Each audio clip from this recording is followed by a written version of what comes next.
the nation's top truck and tractor pull competitors.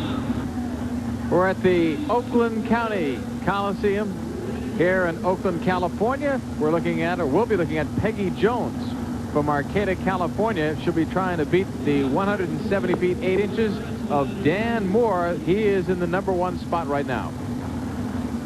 This beautiful Ford truck, Peggy, the only lady in our four-wheel drive modified class tonight with the Misconception 1975 Ford. Peggy, a good competitor. I always enjoy being around her. A 1975 Ford. She can really hook up and pull.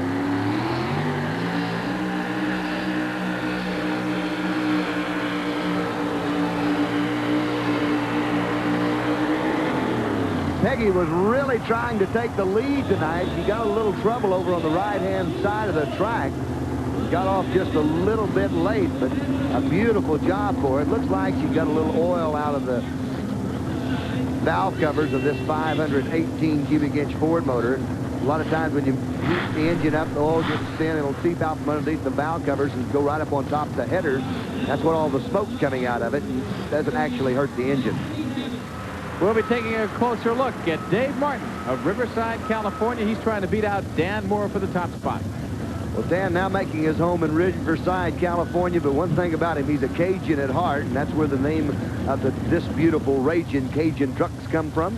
An outstanding puller, does a great job, rolls the slack out of the chain. He's got a tough mark to beat at 170 feet, 8 inches. Got every capability in the world. These are good people. They enjoy pulling a lot. They're a fine group of people. Dave and his wife and some friends travel with him all over the country and really do a great job at pulling.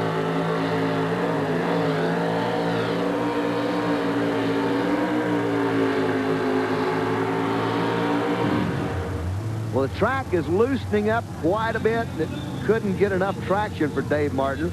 Now, as the evening goes along, they've cut the track. They've dug down in it. They come back and tried to pack it back together, but the track's a little dry, a little powdery. It won't go back together and make enough pulling surface for these people to pull with. But each puller comes in and draws a number out of the pot, and that's the number that they go to. That's the number that they pull on the track this evening. Dave Martin out of Riverside with a Ragin' Cajun. Picks up the front end just a little bit, and you'll notice the loose surface kind of kicking up underneath the tires where the traction has gone away on the track. Dave doing his best job possible as he goes across the track, trying to find any part of the track that might have some more traction to it. He just couldn't get it all together tonight. Ends up with a disappointing 152 feet, 6.5 inches. A look at a nice crowd tonight in Oakland, California. They're here to watch all of the competitors, including our next puller, Mike Shelley from Dos Palos, California. 1942 Chevrolet, one of the World War II vintage vehicles, but a lot of its changed as it's got a 454 Chevy in it.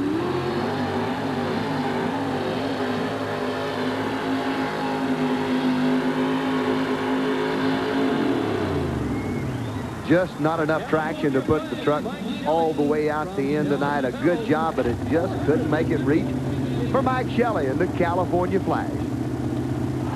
Here's a look at our results of the modified trucks.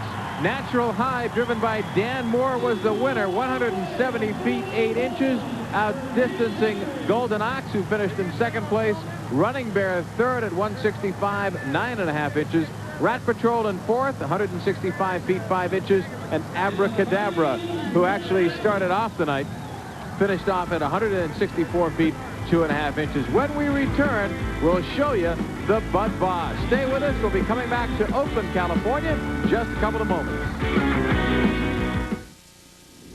Dan Patrick from Kingston, Ohio, sitting in the Warlord, a brand new top fuel type dragster used in the pulling world. Is something brand new and innovative, and Dan came out with probably the first one or one of the first ones. This car over 200 inches long, the Warlord. What a beautiful piece for Dan Patrick. And here again, one of the first two-piece built. This is something we'll be looking forward to in the near future. These things really hook up well. The motor setting at the back, the length of the wheelbase, short head. They hook up well, they pull well, and they're truly exciting to watch. Dan's even got his big wing up on top of them. Any idea what a vehicle like that would cost, Mike? Dan probably has in the neighborhood of $100,000 to $125,000 wrapped up in the car. All aluminum supercharged Keith Black Hemi, 18.4, 16.1 tires on the back of it, and checking over a few simple gauges that keep him acknowledged of what's happening behind him in that big aluminum engine setting back there. To bring the slack out of the chain, crewman says it's okay to go for it.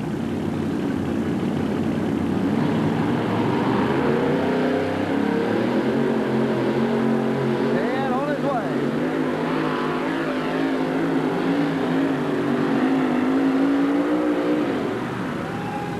All the way out to the end of the surface and then some for Dan Patrick out of Kingston, Ohio, and the Warlord. Here's Mike Hollingsworth and his beautiful Bushmaster dragster.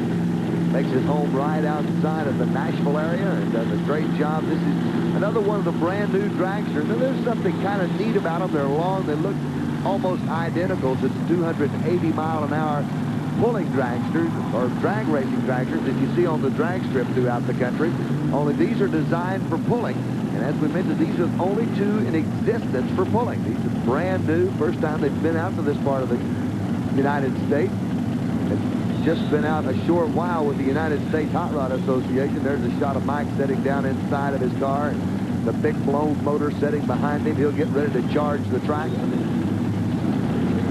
Rolls the slack out of the chain. Everything's on go. And we'll see how the Bushmaster does. Mike Hollywood Hollingsworth. Slack is out of the chain. Mike's been very innovative in the pulling world.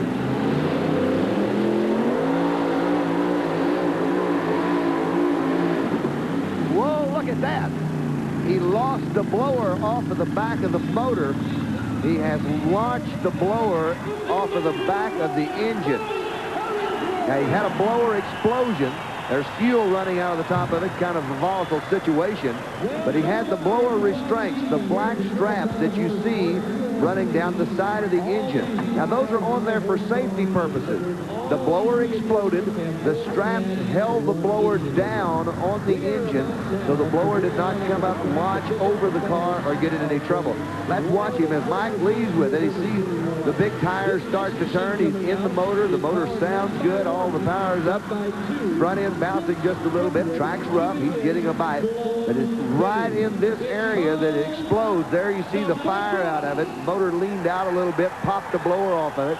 Now, it's still running with the alcohol that is draining down through the blower. Now, here's another interesting point on that. The motor is bolted to the blower with aluminum studs. So if the blower does explode, then the aluminum studs will stretch, pop up, keep the blower low to the ground, and those big safety straps kept it in place.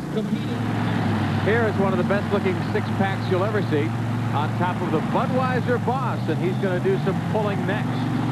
Gary Collins out of El Dorado Springs, Missouri, the Budweiser BOSS, always one of the most popular exhibition vehicles on the pull circuit. Immaculately clean, backs it in, and they'll hang the chains, and he will come charging down the track.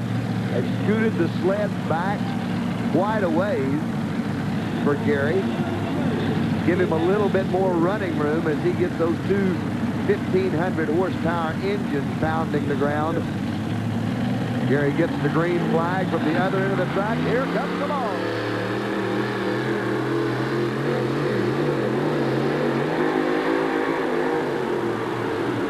Hold on. Look at that. Out of the stadium, off the end of the pull surface.